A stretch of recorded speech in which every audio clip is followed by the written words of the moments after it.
Hola, bendiciones hermanos y hermanas, damos gracias al Señor en este nuevo día, seguimos meditando y estudiando las Escrituras, estamos en los libros proféticos, hoy leeremos el libro de Ezequiel, los capítulos 37, 38 y 39. Y usted se ha dado cuenta que la fe de los hijos de Dios es amenazada constantemente por dos peligros opuestos. Por un lado, la confianza excesiva y por otro lado, la desesperanza.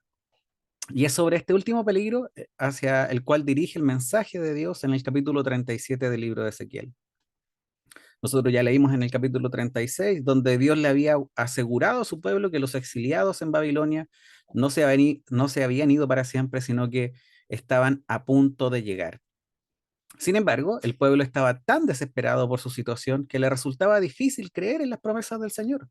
Ellos dijeron: pereció nuestra esperanza, estamos totalmente destruidos. Así relata el capítulo 37, versículo 11. Con el fin de reconfortar a sus escogidos, Dios les concedió a Ezequiel una extraordinaria visión, la visión del Valle de los Huesos Secos. La pregunta que Dios le hizo a Ezequiel en estos capítulos dice: ¿vivirán estos huesos? Normalmente se contestaría en forma negativa, pero la respuesta del profeta Ezequiel fue interesante. Dijo que solo la persona que hizo esos huesos les podría devolver la vida. Solo el Dios que creó al hombre del polvo y de la tierra podría hacer que algo viviera en ese valle lleno de huesos que representaba a toda la comunidad de los exiliados. Finalmente Ezequiel le dice: Señor, tú sabes. A la orden del Señor, Ezequiel le profetizó a los huesos sin vida y ocurrió un milagro. Se produjo un ruido mientras los huesos se juntaban. Al mandato del Señor, Ezequiel siguió profetizando y el Espíritu entró en aquel ejército de cadáveres que revivieron y se pusieron en pie. A través de esta visión, Ezequiel vio cómo Dios iba a volver a crear a su pueblo, que ahora parecía perdido en Babilonia. Ezequiel cumplió las órdenes y Dios fue fiel a su promesa. Y esta debe ser una descripción de nuestras vidas. Llevamos a cabo los mandamientos del Señor y Él cumple sus promesas. No ponemos nuestra razón delante, sino que ponemos nuestra confianza delante en el Señor. Confiamos en sus promesas, confiamos en su poder y obedecemos a lo que Él nos manda. Nosotros debemos creerle al Señor y obedecer. El conocimiento de que estamos haciendo la voluntad del Señor quita de nuestra vida la sensación de carga o de trabajo pesado. No trabajamos, por ejemplo, a diario simplemente por un sueldo, sino que estamos sirviendo porque a Dios le agrada, porque nosotros necesitamos proveer para nuestras familias, tal como Él espera de nosotros. Aquellos que son estudiantes, no solamente estudiamos, sino que estamos utilizando la mente al máximo de su capacidad porque el Señor nos ha llamado a ser buenos administradores de nuestro intelecto. Aquellas que quizás se esmeran a diario en cuidar a sus hijos, no están solamente trabajando, haciendo los quehaceres del hogar cada día, están moldeando el alma de sus propios hijos, los cuales son hijos de Dios, para que estos puedan aprender sobre Jesús por medio de nuestras palabras, pero sobre todo por medio de nuestras acciones. Dios cumple sus promesas, tal como lo hizo cuando Ezequiel le predicó a aquellos huesos secos, conforme se le había dicho que éste hiciera.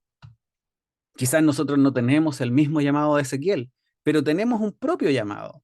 Y la respuesta debe ser la misma que tuvo Ezequiel: fe en Dios y obediencia. Eso es lo que demanda el Señor. La visión de los huesos secos puede ser el fundamento de la imagen que nos da el Nuevo Testamento acerca de la situación espiritual que todos los seres humanos teníamos. Por ejemplo, San Pablo escribió en Efesios 2:1: estabais muertos en vuestros delitos y pecados, hablando de algo que ocurrió en el pasado. Esa situación cambió. Por naturaleza, cada cual estaba espiritualmente muerto, incapaz de hacer alguna cosa que fuera del agrado de Dios. No obstante, en su poder y en su misericordia, el Señor nos dio vida juntamente con Cristo, dice Efesios capítulo 2, versículo 5. Esto hace posible que nosotros, que éramos alejados y ajenos y apartados de Dios por causa del pecado, nos convirtamos en conciudadanos de los santos y miembros de la familia de Dios. Así que debemos reflexionar y meditar en esta esperanza bendita y que esta situación que hoy día nosotros leemos sobre el Valle de los Huesos Secos nos haga reflexionar de qué condición nos ha sacado el Señor. Y vuelvo a repetir lo que hemos venido hablando en estos últimos días. Esto también nos debería motivar a compartir el mensaje del Evangelio con aquellos que hoy día son como estos huesos secos. Pero nosotros debemos confiar en el Señor, ser obedientes y confiar en que éste les puede dar una nueva vida, así como lo ha hecho con nosotros. En este capítulo también vamos a ver la promesa nuevamente de un solo rey, de un salvador que uniría a todos como uno solo. Serían un solo pueblo bajo su reinado, lo cual nuevamente lo diré. Esto solo puede ser cumplido en nuestro Señor Jesucristo. En el capítulo 37 vemos una descripción brillante del futuro restaurador del pueblo por parte de Dios. El Señor prometió que mediante el Mesías iba a reunir a su pueblo disperso, iba a perdonarlo, iba a morar en medio de ellos y reinar para siempre sobre ellos.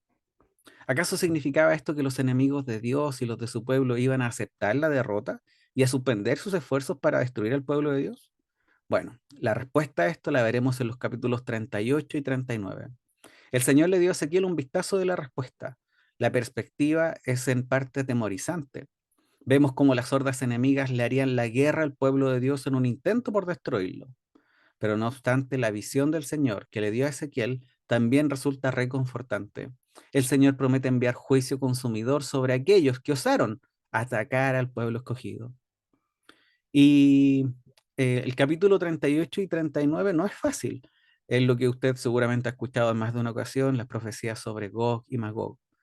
Así que una sugerencia es quizás que no tomemos esta interpretación de una forma tan literal, ya que no hay mucha precisión ni acuerdos quizás en tanto histórica ni cronológicamente hablando. Los personajes, las descripciones y las acciones que se muestran quizás representan conceptos más bien generales que una persona o sobre alguna cosa en particular. La atención se enfoca más en declaraciones globales que nosotros debemos considerar acerca del papel de Dios en medio del mundo y en los tiempos y acontecimientos específicos, que aquí al parecer apuntan a algo escatológico, es decir, de los últimos tiempos. Debo también decir que hay mucho sermón, hay muchos libros y mucha especulación sobre las profecías que leeremos en los capítulos 38 y 39 sobre Gog y Magog. Por lo tanto, es difícil para mí el poder resolver o aportar algo en medio de este video al respecto de estos dos capítulos. Pero sí quiero que consideres algo muy importante. Y es que el Señor está en control de la historia y todo cuanto acontece. No sabemos cómo, no sabemos cuándo ocurrirán ciertos eventos escatológicos, pero sí tenemos la certeza de que estos van a ocurrir. Por lo tanto, lo importante es que si sabemos que nuestra actitud debe ser la correcta. Debe ser la de alguien prudente, que se mantiene velando. Así lo declaran las Escrituras. Así que busquemos eso. Busquemos permanecer en comunión con el Señor. Busquemos que el Señor nos dé discernimiento para poder realmente estar alertas en medio de tanta información y desinformación en medio de este mundo. Que el Señor nos ayude cada día a conocerle más y poder andar como es agradable ante sus ojos, es decir, ante la santa y perfecta voluntad del Señor.